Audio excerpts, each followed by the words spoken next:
Hey YouTube, in this video I'm going to be doing a deck profile on my updated Oracle Think Tank deck post Stride. So this one's coming in a little bit late.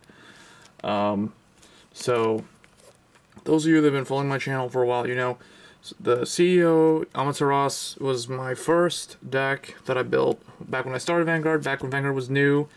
There was really only Nova Grapplers, Kagero, Royal Paladin, and Oracle Think Tank. And Oracle Think Tank was the one that actually got me into the game.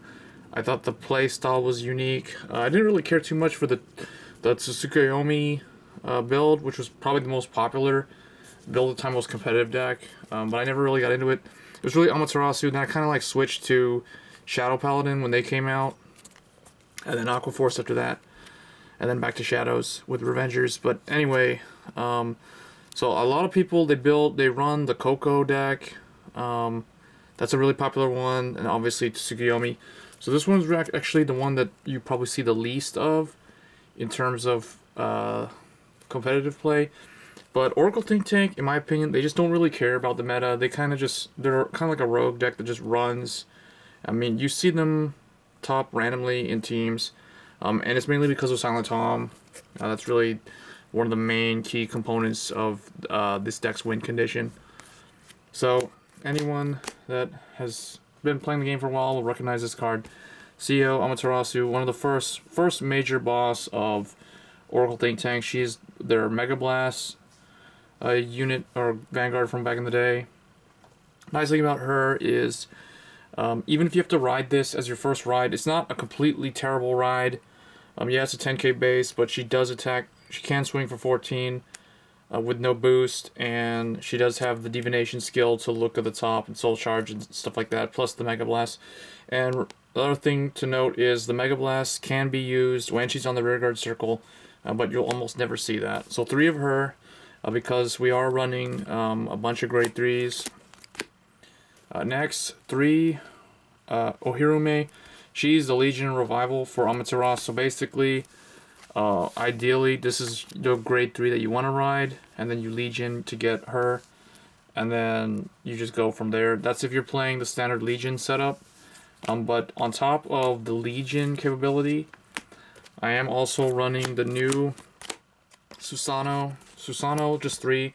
Most people only run really like 3 of this if they're teching it in with Coco or any kind of other weird deck. Originally, I actually was also running Scarlet Witch Coco in here, but I decided to take her out, mainly because the way these two decks, or the way these two boss monsters function, Amaterasu and Coco, they don't really get along. She's kind of reliant on the soul, and she keeps building up soul, and Scarlet Witch Coco is kind of like a soulless, she's the soulless build. So, I don't know, if you guys want to see that deck, I can always just put her back in. It's just, it wasn't a lot of room, especially since I wanted to use the Legion, and I didn't like the idea of running like 2 Amaterasu, 2 of the Legion, and then having Coco kind of like thrown in there at copies of 2. But I guess that's also kind of viable, maybe. But anyway, Susanoo is there because it's Stride format, and this is the main Stride boss that has the Stride fodder support unit and all that kind of stuff. So 9 grade 3s, I mean that's plenty for Stride and various things. Next for grade 2s, the 4 Silent Toms. Silent Tom is just way too good. Silent Tom is what makes the deck competitive and viable in the current meta. So 4, this is kind of a must-do. I mean, it's not every day that you stack 4 copies of an 8k grade 2 in a deck, but he's just that good. So 4 Silent Tom. Next, to replace Maiden of Libra, I am running Diviner Kuroi Kazuchi. So basically, this is the new GB1 skill. When it attacks, or when it's boosted, when it attacks, it gets the skill counter +1. He can draw a card. So just straight up draw a card. So it's a lot more consistent to get the draw from compared to Libra. But the only thing is you have to be GB1, and you cannot attack a rear guard to do that. It has to be Vanguard, unlike Libra. So Libra was a much better pressure card, but this one's just kind of a nuisance card, kind of like Silent Tom. So the only thing is just get the GB1, but again with 9 grade 3s, it's pretty easy to do. And then the other grade 2, the only other grade 2 I'm running is 3 Promise Daughter. I could actually swap this for Maiden of Libra, or even the grade 2 Susanoo, which is basically the 12k for Amateratsu. Mainly because most of the time, she will be on the Vanguard circle, either as a Legion mate. Otherwise, Susanoo is going to be the Vanguard. So, I mean, that card isn't completely dead. And I just don't like the 12k GB1. Because I don't know, you can't really rush that well with it, so it's kind of pointless. Whereas this one, regardless of whatever your Vanguard is, in late game, you can actually push this thing to be 14k with no boost. So with a 7k boost or 8k boost, this is hitting proper numbers. So I went with 3 Promise Daughter. For grade 1s, I am running the new Arbiter, so the new Perfect Guard, the one that unflips the damage if there's another copy in the drop zone. So the only thing I don't like about this is I play against a lot of Kagero, and it's just really kind of annoying not being able to protect Silent Tom with one of these. And also, I guess obviously the other matchup that's kind of bad with these would be Laurel with Dimension Police, but they're kind of slowly falling off. I mean, Laurel's still at 4, I don't understand why, but that's the other one that's kind of annoying, which is holding people back from using these cards. I kind of want to go back to the Battle Sister Perfect Guard, but I don't know. I'm just using it for now because it's a new card. And then 3 Stride Fodder, mainly because it's just extra Stride Fodder. You don't really need 4 because in this deck I am running 9 grade 3s, so I think it's enough. And then I am running 4 of the new 8k vanilla, just for Silent Tom to hit the right number, and then 2 of the original one. Mainly because I like the newer one more. This one always kind of like creeps me out. I think he needs to be wear some clothes or something. But yeah, 6 8k vanilla, and that's the grade 1 lineup. So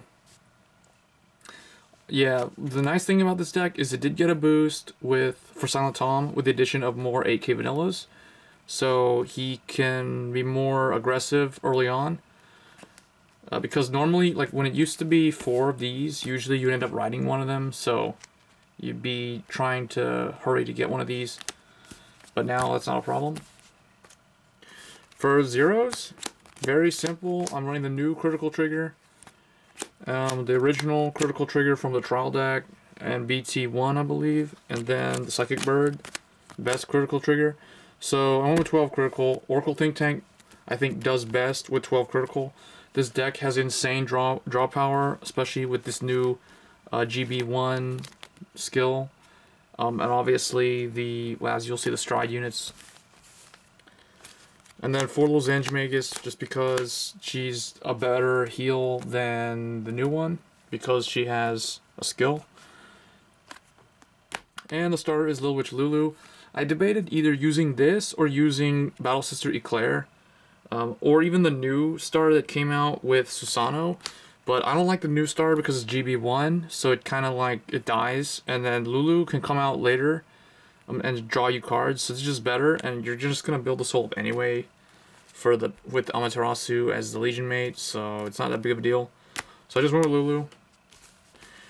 She hides from Kagero early, and then she comes out for a free +2, I guess. But only downside of her is the same weakness that she's always had, is you cannot pressure your opponent easily early game. You can't really rush them. So it essentially makes Oracle Think Tank like a mid to late game type of deck. Unless you get really lucky with opening up with a bunch of Silent Toms and 8k vanillas. Moving on to the Stride deck. I am running 4 of the Sword Deity of the Thunderbreak, Take Mikazuchi, mainly because he surprisingly isn't even that hard to get for some reason compared to a lot of these other Stride units that their effect is you have to like counterblast and unflip one of them in the generation zone. But anyway, 4 of him. He's just really good, sort of. It's like typically you're gonna stride one of these other guys, which in my case I have 2 Kirin and 2 of the new guy from Fighters Collection, the Double R. So Rain Cloud calling 9-headed dragon. So usually, depending on how the match plays out, one of these two is going to be your first stride, and then this guy's always going to be the second stride and the third stride, or whenever you need to keep striding, you're just going to stride him. So that's basically how the deck works. All these stride units do what Oracle Think Tank is known for doing, and that's increasing hand advantage by just drawing you cards. So basically, that was the deck. Let me know what you guys think of my Amateratsu deck. I think it's a little bit unique because not a lot of people I know that actually play Oracle Think Tank use this card. They usually stick with Coco. They usually go Solus or Tsukuyomi. So anyway, guys, let me know what you think, and I hope you enjoyed the video. And if you like this type of video, stay tuned for more, and don't forget to subscribe. Thanks.